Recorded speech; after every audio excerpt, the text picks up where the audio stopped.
Peacekeepers, warriors, legends. These are just some of the names given to the protectors of the galaxy, also known as the Jedi. The Jedi have been around for thousands of years, but behind the robes and the lightsabers, who are they? Really? Welcome back to the Padawan Files. My name is Lauren, and today we're breaking down the history of the Jedi. Who are they? Where do they come from? And what ultimately led to their downfall? Execute Order 66. So what exactly is a Jedi? The Jedi are an ancient order of Force-sensitive beings who dedicate their lives to peace, knowledge, and justice throughout the galaxy. Think of them as warrior monks, part philosopher, part protector, and yes, part space wizard.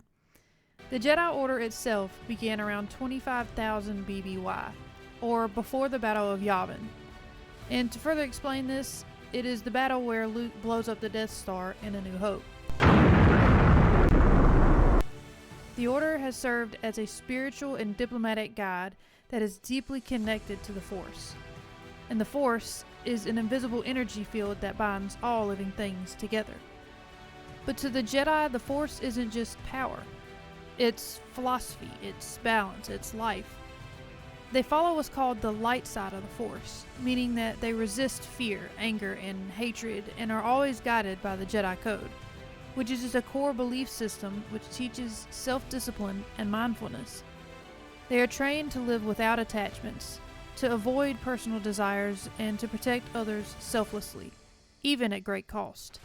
A Jedi doesn't act out of anger or fear, but instead they seek inner peace and compassion, even in the heart of battle.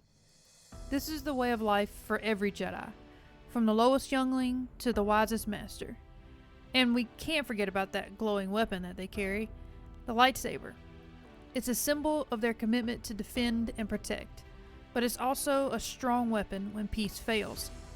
They are always at the ready to protect the galaxy and the balance of the Force at all costs. And they still look pretty awesome while doing so. So what do the Jedi do?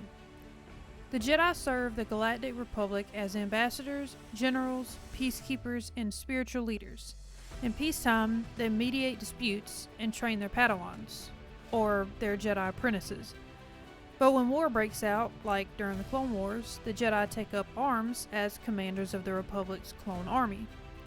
Each Jedi is trained from childhood in the Jedi Temple, often taken from their families and raised in the Order. As they train, they rise through the ranks of the Jedi, starting as a youngling, then moving on to a Padawan, then becoming a knight, and then ultimately becoming the rank of Master. Once reaching the rank of Master, if they are strong and wise enough in the Force, they then can become a member of the Jedi Council and serve on the Order's governing body. So now let's talk about Jedi powers and weapons.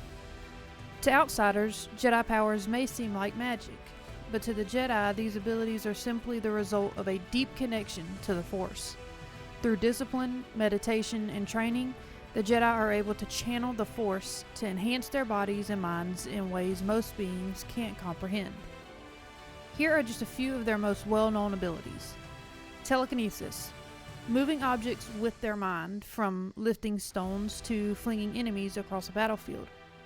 The famous Jedi mind trick, subtly influencing the thoughts of the weak-minded. These aren't the droids you're looking for. These aren't the droids we're looking for. Force jump, speed, and reflexes. This allows the Jedi to leap great distances, dodge blaster fire, or move with inhuman speed. And Force sense or empathy. This allows the Jedi to feel emotions, presences, and disturbances in the Force, even from light years away. I felt a great disturbance in the Force.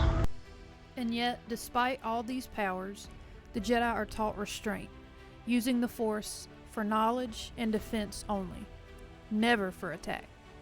Now let's talk more about their lightsabers. A Jedi's lightsaber is not mass-produced. It's personally constructed during their training, with a kyber crystal being at the center of it, and being the source of its light and color. These rare crystals are attuned to the Force, and each Jedi bonds with one as part of a sacred rite of passage. Each lightsaber is an extension of its wielder, their soul, their discipline, and their story. No two hilts are alike. So when you see a Jedi ignite their blade, you're witnessing more than just a weapon. You're seeing legacy, belief, and balance channeled through light. Finally, let's talk about the fall of the Jedi. Despite centuries of wisdom, discipline, and devotion to peace, the Jedi didn't see the darkness that was lingering right under their noses. Their fall wasn't just sudden, it was orchestrated.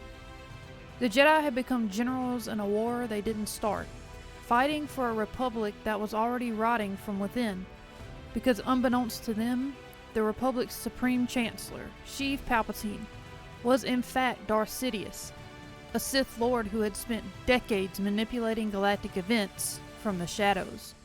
Then came the moment that shattered everything, Order 66. This was a hidden command implanted in the minds of every clone trooper. With a single transmission, they turned on their Jedi commanders, killing them across the galaxy in an instant.